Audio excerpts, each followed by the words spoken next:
A prophecy concerning Damascus. See, Damascus will no longer be a city but will become a heap of ruins.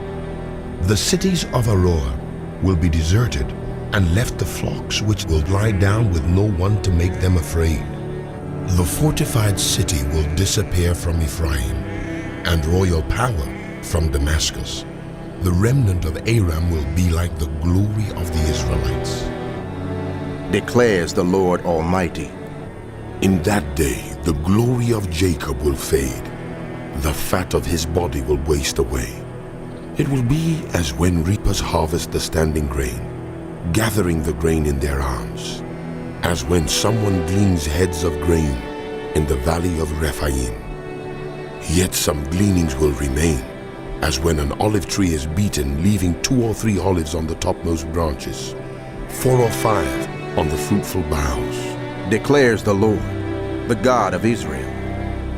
In that day, people will look to their Maker and turn their eyes to the Holy One of Israel.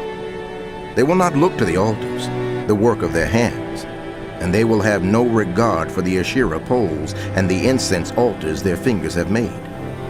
In that day, their strong cities which they left because of the Israelites will be like places abandoned to thickets and undergrowth, and all will be desolation.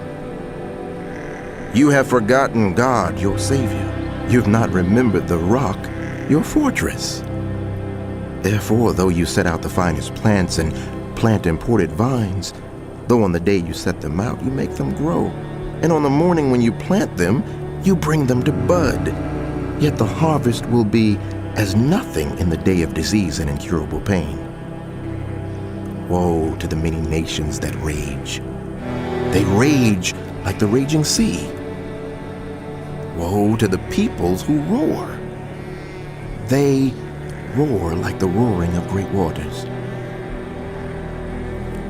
Although the peoples roar like the roar of surging waters, when he rebukes them, they flee far away, driven before the wind like chaff on the hills, like tumbleweed before a gale.